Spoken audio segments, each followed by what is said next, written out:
Hello pretties, welcome to Visceral. So first off, I did this makeup in a Get Ready With Me, trying out all of the new Nudie Patootie 2 from Los Angeles on her brush sets. And on her brush set because I just finally got it. So I did kind of like a Get Ready With Me, kind of give you guys some thoughts about it. Not officially a review, but anyway. So that's where this happened, which I gotta say, my makeup turned out really nice, and I really am enjoying it. And this is me after coming back home from work. I got ready before I went to work, and it turned out good. I like it. I'm happy, and my makeup's still good. The sun's still out. I was like, let me take advantage of this and rank all of the palettes that I got in 2020. This video has been going around. I've seen a bunch of people do it. I'll put a couple down below so you guys can check it out. I'm not 100% sure who like came up with the whole ranking thing.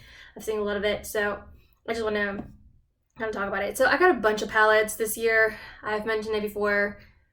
I went a little nuts. So I most recently got the Nudie NumberTwo, which I literally just got it yesterday, so I'm not 100% sure where this one's gonna go in the ranking, but there's that. I got the Lime Crime Venus, Persona Identity 2 and 1. I got the Pure Extra Beauty Christie, which I'm actually going to take out of the box for the purposes of this video. Should have done that earlier. Alright, so I have this one's just a duality. It's a double-sided neutral and color. We have Wild Nothing from ColourPop, Sweet Talk from ColourPop, At Forest Sight from ColourPop, and So Jaded from ColourPop. If you didn't know, I love ColourPop. I don't know what to tell you. I also got from the Makeup Geek rebrand, I got these 4 right here. I just got this quad, and I made it myself. I made a video not that long ago about like products that surprised me this year for the good and the bad, you know, for better or for worse. There you go. Goodness, I can never say it right. And this was one of those that it was for the worst, but nothing to do with the quality of it. I just did a bad like shade selection, and that's on me. But I'm not gonna get into it. Technically this is not a palette, but I kind of made it into a palette, so that's why I'm counting it. So I get 10 products. So let's start with number 10. And if you watch that surprise part of the surprise me video, by the way, before we get started, please do not forget to like and subscribe to become a resident of Visceral. Yeah, let's do that. Okay, now that's done. Put my hands. Sweet Talk is gonna be number 10, and this was a real shocker for me, and I talk about it in that video a lot because people raved about this palette, especially towards the end of the year. Last year, it was in a bunch of like top favorites for the year, and I'm not saying I don't like this palette. I actually do enjoy it, but I am a little disappointed. I feel like it's not a one trick pony, but it's a 2-trick pony. You can do very yellow warm looks, or you can do very warm coral looks. And that's it. And I'm okay with that. I'm just a little disappointed because of the 2 glitter shades, and I should have known better. There's 2 glitter shades. That's initially why I didn't buy it when it launched, and I waited until this new year to buy it. But that everybody was kind of like, it's so great. So I was like, all right, let me give it a try. And then these 2 shades right here are super similar. So that right there is the disappointment. That is why it's number 10. Not saying that I dislike it. I'm just saying I am a little disappointed in it. I do enjoy it still. All right, let's move on to number 9. And another one that I said in the video disappoint me, and I just mentioned it earlier, is the Makeup Geek. I just, like I said, I made a bad selection. These 2 are beautiful transition shades though, and this is a beautiful lead shade. They're just not cohesive together whatsoever. And this is way too pink. Like, I don't know how else to say it, which is a beautiful, beautiful shade actually. But you have to make it like a centerpiece. You just gotta, because it's so bright and poppy. So again, bad selection on my part. The quality of the shadow is beautiful, beautiful, beautiful. I do like it. Okay, I got my finger all dirty now. All right, I 100% gotta be honest. I don't have this like prepared, so I'm just kind of like doing it on the fly. So yeah, I'm gonna go for number 8 with the Lime Crime Venus palette. Now this one is actually very beautiful. I have no complaints with the formula, I actually enjoy the shadows. They perform really well. I haven't messed with it too much, and that's probably one of the reasons why it's a little bit lower. I just haven't touched it too much. And that's one of the issues that I've mentioned throughout my channel, throughout the year, or especially towards this later half of the year. I just feel like I bought a lot of palettes and I haven't been getting as much use of them as I would have liked to, which is why I'm changing my panning structure for next year to make sure that I'm touching all of these eyeshadows and giving them more love than what I have. So anyway, the reason was here, honestly, I just haven't touched it too much. The palette, even though I like this color story and I like the formula a lot, it hasn't been touched and it doesn't necessarily call me for inspiration. And I think it has something to do with the packaging. This packaging is so bulky. Let me tell you this. When I compare this to the Raw Beauty Christie, the Raw Beauty Christie one is thinner, okay? The Raw Beauty Christie is thinner, and it's double-sided. What the hell? Why is this so bulky? I don't understand why it has to be so bulky. It's just, I don't know. It's something about it. It just deters me from the palette. I think I just slammed the thing into it. Oh no. Okay, it was just a little bit, and it was a dark brown, so I'll never go through that. It's okay. But this is going to be my number 8. For my number 7, I'm going to go with the Identity palette. Now, the thing about this palette, oh god, I'm at this now. Be right back. Okay, it's one of the more recent palettes that I've received. But this palette specifically, I've mentioned it in that surprising video as well, that these two shades right here, I don't know what it is about the undertone in contrast with my skin tone, but they look so muddy and dark on me, and they look gray. Not like their initial color at all. This is supposed to be more cool. They're both supposed to be very cool tone, but this one, there's a slight warmthness to it. This one's definitely a little more cool, but they both look gray on me, and I don't understand why. I'm definitely gonna have to play with this one some more. I don't mind these other 3 mattes right here.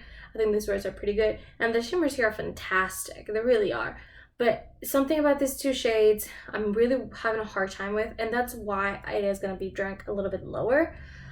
Everything else performs really well. Persona has beautiful eyeshadow formula, and I do really like it. Yeah. All right, my newest palette, I'm actually gonna put at number 6. To be honest, this one could jump in ranking, but since I've only used it once and I've used the other ones a lot more, I do prefer those over this one. Just because, again, I've played with them some more, so I know a little better. So that's going to be the Nudie number 2. This one's going to be ranked at number 6. Yeah, number 6. Just take that off. And it's beautiful. These mattes blend amazing. If you've never tried the L'Oreal de Los Angeles formula, it is one of the most blendable formula ever. It does take a little building. They don't just immediately pop at you, except for her Party Animal palette. But everything else, you gotta build it a little bit, and I'm okay with that. I like to build because it makes me, it gives me as much control as I want to on my shadow. But they're beautiful. This is, she's mentioned it, is like a romantic palette, and she was right. It's very romantic. I haven't played with it a lot. Obviously, I just got to play with it for the first time today. But it is really pretty. Has a lot of potential to be able to, you know, jump in ranking. All right. I'm going to go with number 5 with the Wild Nothing palette. A lot of people were very disappointed by this palette. I personally enjoy the living heck out of it. I love doing a lot more soft looks, and this was just perfect. Those greens, and there's a slight green undertones in both of these shimmers right here, and I really like that. I just love greens a lot. These two mattes right here are so wonderful. This is a beautiful transition crease shade. These two are beautiful transitions. So my favorite cool mauvey browns that I own. So beautiful. This is my favorite, like, chocolate brown, and it's nothing special about it, but there's something about it that it's warm and yet neutral at the same time. It's so beautiful. I really like it, and overall I just really enjoy this palette, which I was not expecting. This one kind of came out of the left field for the best, so I'm really excited about that. Okay, so for my number 4, I'm gonna go with the Pure Extra Beauty Christie palette. And I've mentioned it a little bit in my surprising video, but this was the palette that I love love, love, love the neutral side. The neutral side of it is just wonderful. It's wonderful. It's easy to blend. It's pigmented. I love yellows and those warm yellows. I like the coral. I like Mood Point a lot. Beautiful, beautiful. The colorful side on the other hand, it's just, there's something about it. I had a hard time building up this purple. I really like this blue. The shimmer is really beautiful. I wish they would have gone with a different kind of green, something a little bit more green. This is almost teal. And I wish they would have gone with something more green, you know? I don't use bright pinks like that as much as I used to, like 2-3 years ago. So I haven't really touched that one too much. I almost never yet wear red. I do like the orange and the yellow a lot. So there's just things about it that I don't particularly love. There's others I do, but overall, as a whole, I like the concept of it. I think this will be a good palette to travel with, and you have so much versatility with it. But realistically, the part that I really enjoy was the more neutral side. So I really like it, and that's what's going to be at number 4. Okay, we're getting down there. Oh, I'm getting down to my last 3 that I've got this year. This one's really hard. I'm going to put at Forest Sight at number 3. 100% honestly, I can tell you that this palette could very well jump in rank. However, I just got it like 2-3 weeks ago. So I haven't played with it nearly as much. I think I've only done like 2 or 3 looks with it. Maybe 4 actually, now that I think about it. So I just haven't played with it nearly as much as I would have liked to really form an opinion on it. So this one has a lot of potential to jump in rank. I also have said this before, but this color story is literally right up my alley. If I were to make a palette for myself, the only 2 things I wouldn't have had would have been this West Coast right here. I just don't like goldens like that. And Amanita. Potentially wouldn't have added this navy blue, potentially. But everything else of this palette is almost perfect for my aesthetic and the kind of makeup that I like to do. So if that tells you anything, I don't know what else to tell you. This is literally the most beautiful rainbow palette, yet neutral, easy to work with. I just love this palette. So a lot of potential to jump up in rank. I just haven't played with it a lot. I know I'm rambling about it, so I'm just gonna move on. Number 2, I'm gonna go with Persona Identity 2. I've gotta. So this palette specifically like turned my head. In February I got this palette along with the Hibiscus lip gloss, and this palette performs so well for me along with that lip gloss that I've purchased so much from them since then. I've got multiple lip glosses. They're both glosses. I've got a highlighter now. The other Identity palette, obviously, since it was earlier ranked. So this palette was just game changer. This Independent is such a beautiful one and done shadow. So is Confident and Resilient. This mattes blend like nothing I've ever, had before. The only other formula that I have that blends nearly as good as this one is Larlie Los Angeles. But they both are like above and beyond. I can honestly say that my top 3 eyeshadow formulas are Persona, Larlie Los Angeles, and ColourPop. They blend so beautifully, so well, so easily. They're easy to build, and this palette is something else. This black is the most intense black I have. It's super soft, passionate. It can be really toned down or really intense depending on what it is that you're looking for. Those shimmers are gorgeous. They're really good. I think somebody with they're so finely made that I think somebody with more like texture or more age-led, lids would still enjoy the hell out of these, and they wouldn't, intensify the texture. They're so finely milled, and I love, love, love, love, love, love this palette. This formula became quickly one of my favorites. So I am loving the heck out of that one. Just gonna put that out there. And for number 1. The So Jedi palette. This palette changed the game for me. I heard a lot of good things about the palette when it first came out. I mean, it's beautiful. Yes, it does still have the 2 glitters. However, the palette is so big that I'm less concerned about it because there's so much more, versus with the Sweet Talk, it's 2 out of 12 versus it's 2 out of 30. You know, there's still plenty to go around. I still have 28 shades. That's still more than double what's in the entire Sweet Talk palette, you know? So there's so much variety. I can do blue looks, purple looks, green looks, yellow, orange. You can do with more like soft lavender looks. You can do with more mauvey looks. Literally any color story. If you want to go neutral, colorful, anything you can think of, you can create with this one palette. And I love that one palette for it. I think I mentioned it, I can't remember what video now, but I mentioned in a video once before, if my entire collection went to shit and I had to repurchase one palette just to get me through, it's gonna be the So Jaded. Literally anything I can think of, I can do with this palette. If I want to do green looks, which I love greens. If I want to do yellow looks, which I love yellows, this is gonna be good, really good for this. Tiger Eye quickly became one of my favorite shadows, and it's such a beautiful, like, quick, you know, one and done palette, you know, shadow. You can just grab that, put that all over the lid, kind of blend a little bit at the edges, and you're good to go. It's so beautiful, so gorgeous.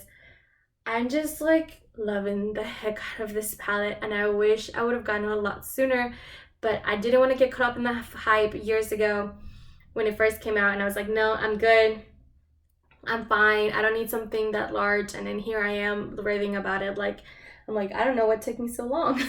And I really don't. This palette's beautiful. Onyx, honestly, is such an understated shadow. It looks super intimidating, you know, that, like, but if you just put it all over your lid, it literally looks like you have a galaxy in your eyes. I would like to do a galaxy look and just like put that all over. It's so gorgeous. I'm just really loving this palette, and I like I said, I really wish I would have bought it a lot sooner because I loved it. I really want to try doing another ranking of all of my eyeshadow palettes, not just the ones that I got this year, which again, I almost doubled. I have 21 eyeshadow palettes total, and I got 10 right here. Well, technically the Makeup Geek doesn't count as an eyeshadow palette, so I got 9 technically, and I own 21 palettes total. I really want to rank all of them now together because I do think my rankings are going to drastically change. I think I'm going to do that probably towards the end of December, maybe the beginning of January. And I will also want to redo the video that I did earlier this year, which was which palettes would I repurchase, because I do feel like there's some palettes that I said that I would repurchase that I've changed my mind on, and there's some of these new palettes that I would like to repurchase that I just didn't have before. And there's some that I wouldn't repurchase, you know. So I just want to do those videos again now with my new eyeshadow collection that I've got now. If you would like to see that, please let me know. I hope you enjoyed this. I love ranking, and I honestly can say I'm really happy with everything that I got this year. Do I think I got too much? Hell yes. Which is why, like I said, I am changing my structure, how I'm going to be doing my project pan for my eyeshadow next year. But I'm okay with it. I think it's necessary that I use more of what I've got. So that being said, please don't forget to like and subscribe. I will see you in the next one, and have a good one. Bye guys.